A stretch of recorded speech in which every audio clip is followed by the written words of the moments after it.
Welcome to my YouTube channel study with Rahul.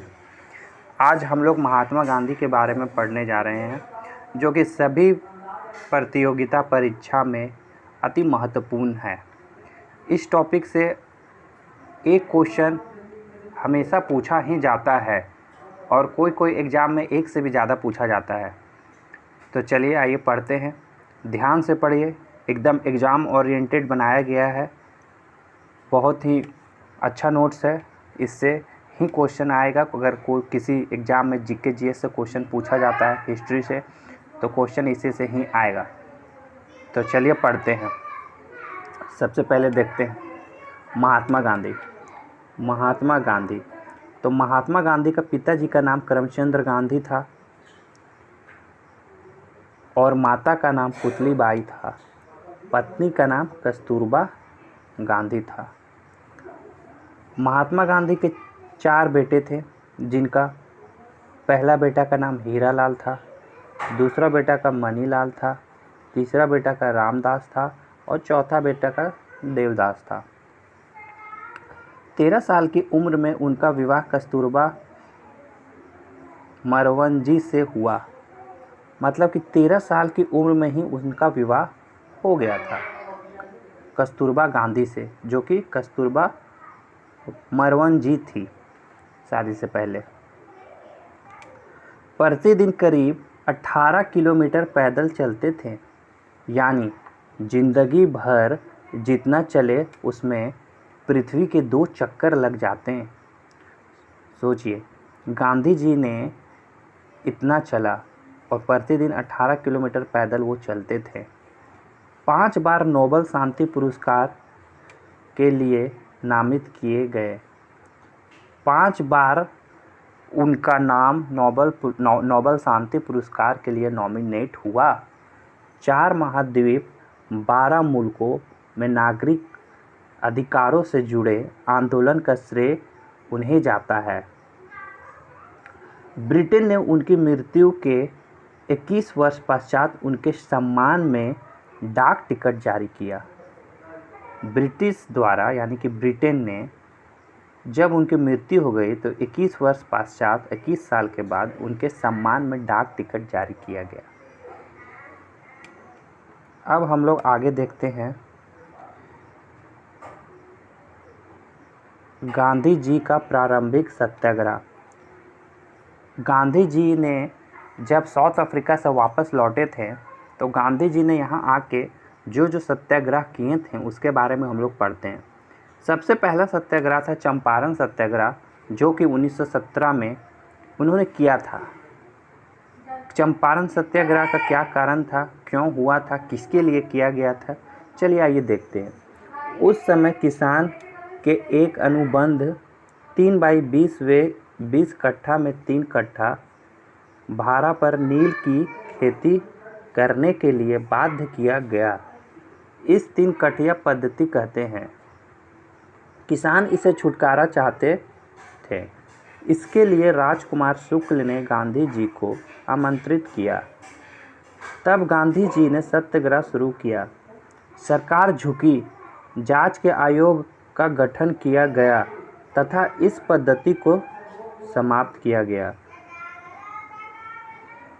कर वसूली का 25% हिस्सा किसानों को वापस किया गया और जो भी अंग्रेज़ सरकार द्वारा वसूल किया गया था लगान, उसका 25% हिस्सा किसानों को वापस कर दिया गया। गांधी जी के कुशल नेतृत्व से प्रभावित होकर रविंद्रनाथ टैगोर ने उन्हें महात्मा गांधी की उपाधि दे दी। मतलब कि यहाँ से एक क्वेश्चन बनता है कि महात्मा गांधी को महात्मा की उपाधि किसने दी थी, तो ये रविंद्रनाथ टैगोर ने दी थी। अब दूसरा सत्याग्रह नहीं, चंपारण सत्याग्रह प्रारंभ। अब इसको विस्तार में पढ़ते हैं। चंपारण सत्याग्रह प्रारंभ में सत्याग्रह की प्रेरणा गांधी जी ने डेविड थोरो के निबंध DCOBDS से ली थी। गांधी जी ने सत्याग्रह का प्रथम प्रयोग दक्षिण अफ्रीका में किया था। मतलब कि गांधी जी ने सबसे पहला सत्याग्रह वो साउथ अफ्रीका में किए थे। 9 जनवरी 1915 गांधी जी दक्षिण अफ्रीका से भारत आए। 9 जनवरी 1915 को गांधी जी दक्षिण अफ्रीका से भारत आए। गांधी जी के राजनीतिक गुरु गोपाल कृष्ण गोखले थे। भारत के प्रथम सत्याग्रह चंपारण, बिहार। गोखले जी के सलाह पर 1915 से 16 2 वर्ष गांधी जी ने भारत भ्रमण किया। मतलब कि 1915 और 16 में गांधी जी ने पूरा भारत को घूमा। उसके बाद 1917-18 के बीच 3 प्रारंभिक आंदोलन का नेतृत्व किया। बहुत ही अच्छे। अब चलिए हम लोग आगे देखते हैं चंपारण सत्याग्रह के आगे। चंपारण सत्याग्रह खत्म होने के बाद उनका दूसरा सत्याग्रह था खेड़ा सत्याग्रह, जो कि 1918 में हुआ था। 1918 ईस्वी में गुजरात के खेड़ा जिले में भीषण अकाल पड़ा। बावजूद उसके सरकार ने मालगुजारी प्रक्रिया बंद नहीं की, अपितु 23% और वसूली बढ़ा दी। जबकि राजस्व व्यवस्था के अनुसार यदि फसल का उत्पादन कुल उत्पादन के 1/4 से कम हो तो किसानों का कर्जा पूरी तरह माफ़ कर देना चाहिए। इस पर गांधी जी ने घोषणा की, यदि सरकार गरीब किसानों का कर्ज माफ़ कर दे तो सक्षम किसान स्वयं कर देंगे। सरकार ने गुप्त रूप से अपने अधिकारियों से कहा कि जो किसान सक्षम है उन्हें से कर लिया जाए। मतलब कि जो गरीब किसान है उनका ये माफ़ कर दिया जाए कर, और जो किसान बड़ा किसान है सक्षम है उनसे आप कर वसूली किया जाए। अब उसके बाद अहमदाबाद मिल हड़ताल। अहमदाबाद में एक मिल हड़ताल हुआ था 1918 में। यह आंदोलन भारतीय कपड़ा मिल मालिकों के विरोध में था। यहाँ पर मजदूरों के बोनस को लेकर गांधी जी ने भूख हड़ताल करने को कहा था। स्वयं भी भूख हड़ताल की। यह उनकी पहली भूख हड़ताल थी। इसके फलस्वरूप मिल मालिक समझौते को तैयार हो गए। इस मामले को एक ट्रिब्यूनल को सौंपा गया, जिसने मजदूरों का पक्ष लेते हुए 35% बोनस देने का फैसला सुनाया। अब हम लोग पढ़ते हैं खिलाफत आंदोलन। गांधी जी का अगला आंदोलन 1919 से 1924 तक पूना के पद की स्थापना। उद्देश्य तुर्की में खिलाफा करने के लिए अंग्रेज़ों पर दबाव बनाना। रॉलेट बिल, जालियांवाला बाग के फलस्वरूप अखिल भारतीय खिलाफत कमेटी ने खिलाफत आंदोलन का संगठन किया। गांधी जी के प्रभाव से खिलाफत तथा असहयोग आंदोलन एक मत हो गए। खलीफा पद की समाप्ति। राष्ट्रीयतावादी मुस्तफ़ा कमाल ने 3 मार्च 1924 को समाप्त कर दिया। कारण गांधी जी के धर्म के ऊपरी आवरण को दरकिनार करते हुए हिंदू मुस्लिम एकता के आधार को पहचान उनके बीच आपसी झगड़ा था, लेकिन सभ्यता मूलक एकता भी थी। ठीक है। अब अगला असहयोग आंदोलन, जिसे इंग्लिश में नॉन कोऑपरेशन मूवमेंट बोलते हैं, जो कि 1920 में हुआ था। श्री चिमन लाल शीतलबाड़ के अनुसार वाइसराय लॉर्ड रीडिंग कुर्सी पर हताश बैठ गया और अपने दोनों हाथों सिर थामकर फूट पड़ा। इस आंदोलन ने ब्रिटिश राज्य की जड़ों पर प्रहार किया। उद्देश्य ब्रिटिश भारत की राजनीतिक अतिथि तथा सामाजिक संस्था का बहिष्कार करना और शासन की मशीनरी को बिल्कुल ठप करना। आरंभ 1920 में राष्ट्रीय कांग्रेस के कोलकाता अधिवेशन से। अब हम लोग आगे असहयोग आंदोलन को सफल बनाने हेतु किए गए प्रयास।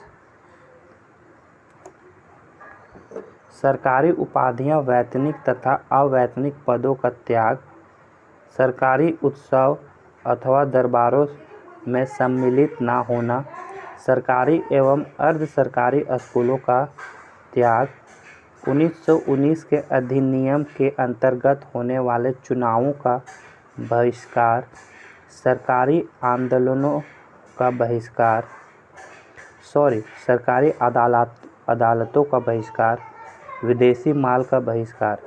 आंदोलन समाप्ति एवं उसका कारण।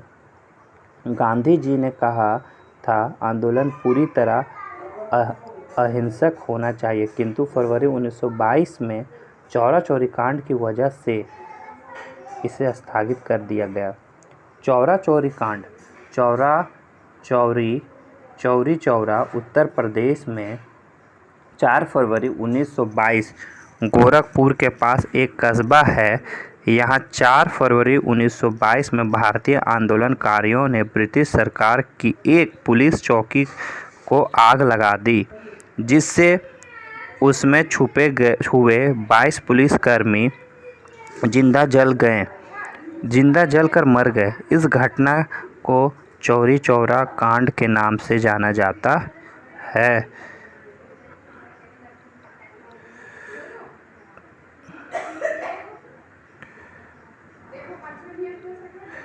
असहयोग आंदोलन के पश्चात नेहरू रिपोर्ट 1928।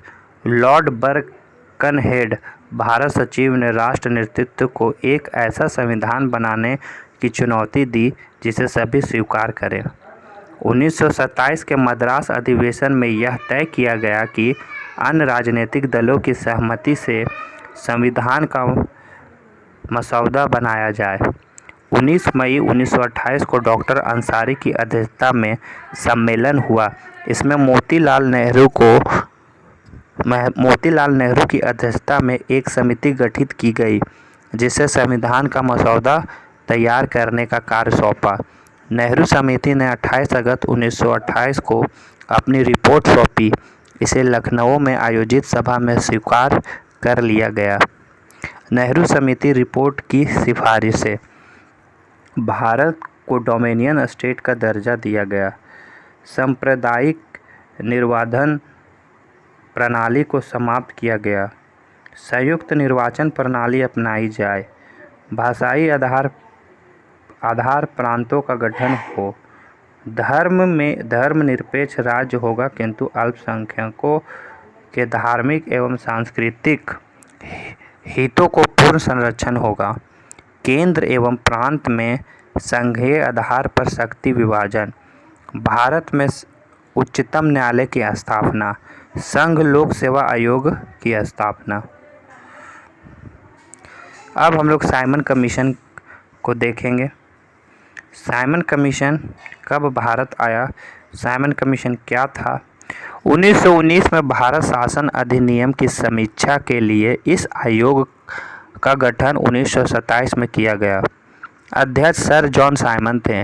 विरोध का कारण इस आयोग में एक भी भारतीय नहीं था, इसलिए भारतीयों को लगता था कि इसकी रिपोर्ट में पक्षपात होगा और अंग्रेजों के हितों का ध्यान रखा जाएगा। बहिष्कार का निर्णय। कांग्रेस ने मद्रास अधिवेशन 1927 में M.A. अंसारी की अध्यक्षता में भारत आगमन 3 फरवरी 1928 को साइमन कमीशन बम्बई भारत पहुंचा। साइमन कमीशन से जुड़े कुछ तथ्य। जब लाहौर लाठीचार्ज में लाला लाजपत राय घायल हुए तो उन्होंने कहा, मेरे ऊपर लाठियों से किया एक एक वार अंग्रेज शासन की ताबूत की आखिरी कील साबित होगी। 1928 से 1929 के बीच कमीशन 2 बार भारत आया और मई 1930 में अपनी रिपोर्ट प्रस्तुत की, जिस पर लंदन में आयोजित गोलमेज सम्मेलन पर विचार होना था। साइमन कमीशन की प्रमुख सिफारिशें। प्रांतों में द्वैत शासन खत्म हो, अखिल भारतीय संघ के विचारों को ना माना जाए, वर्मा को ब्रिटिश भारत से अलग किया जाए, उसका अलग संविधान हो। अब हम लोग आगे देखेंगे दांडी मार्च नमक सत्याग्रह। दांडी मार्च नमक सत्याग्रह में गांधी जी ने 12 मार्च 1930 को साबरमती आश्रम से 78 अनुयायियों के साथ 24 दिन की पद यात्रा की। वह 5 अप्रैल को दांडी पहुंचकर 6 अप्रैल को नमक का कानून तोड़ा। सुभाष चंद्र बोस ने इसकी तुलना नेपोलियन के पेरिस मार्च व मुसोलिन के रोम मार्च से की। धरसना में नमक सत्याग्रह का नेतृत्व सरोजिनी नायडू, इमाम साहब मनीलाल गांधी जी के बेटे ने किया। उत्तर पूर्व में इस आंदोलन का नेतृत्व 13 वर्षीय नागा महिला ने किया। जवाहरलाल नेहरू ने इन्हें रानी की उपाधि दी। इन्होंने नागालैंड की जॉन ऑफ आर्क भी कहा जाता है। गोलमेज सम्मेलन। अब हम लोग राउंड टेबल समिट गोलमेज सम्मेलन के बारे में जानते हैं। साइमन कमीशन की रिपोर्ट पर विचार विमर्श के लिए 1930 में लंदन में प्रथम गोलमेज सम्मेलन हुआ। 89 सदस्य ने भाग लिया, किंतु कांग्रेस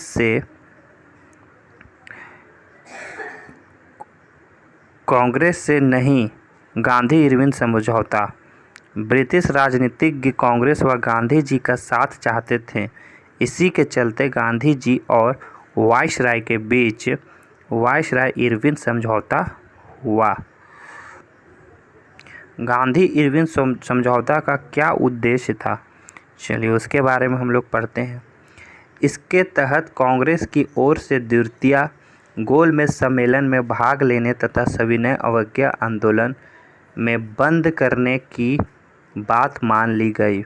द्वितीय गोलमेज सम्मेलन 1931 में हुआ, जिसमें गांधी जी ने कांग्रेस के सदस्य के रूप में भाग लिया, लेकिन सांप्रदायिक समस्या के विवाद के कारण असफल रहा। सविनय अवज्ञा आंदोलन 1930 6 अप्रैल। विवरण: ब्रिटिश साम्राज्यवाद के विरुद्ध भारतीय राष्ट्रीय कांग्रेस एवं मुख्य रूप से गांधी जी के नेतृत्व में चलाया गया। कारण: यंग इंडिया समाचार पत्र में लेख द्वारा सरकार से 11 सूची मांगे की और उनके मांगे जाने पर सत्याग्रह की चर्चा बंद करने को कहा व 31 जनवरी 1930 तक का समय दिया। सरकार ने मांगे नहीं मानी, तब सविनय अवज्ञा आंदोलन शुरू किया गया। प्रमुख कार्यक्रम: नमक कानून तोड़ना, कर भुगतान न करना, विदेशी बहिष्कार, सरकार सेवाओं का त्याग आदि। सविनय अवज्ञा आंदोलन का उद्देश्य: कुछ विशिष्ट प्रकार के गैर कानूनी कार्य सामूहिक रूप से करके ब्रिटिश सरकार को झुका देना। प्रभाव: ब्रिटिश सरकार ने आंदोलन को दबाने के लिए सख्त कदम उठाए और गांधी जी के समेत उनके नेताओं को जेल में डाल दिया। भारत छोड़ो आंदोलन आरंभ 9 अगस्त 1942। विवरण: भारत को जल्दी आज़ादी दिलाने के लिए महात्मा गांधी द्वारा अंग्रेजी शासन के विरुद्ध एक बड़ा फैसला था। मूल मंत्र करो या मरो, डू और डाई का नारा दिया था। यह आंदोलन भारत को स्वतंत्र भले ना करवा पाया हो, लेकिन इसका दूरगामी शुरुआती रहा, इसलिए इसे भारत की स्वाधीनता के लिए किया जाने वाला अंतिम महाप्रयास कहा गया। माउंटबेटन की घोषणा।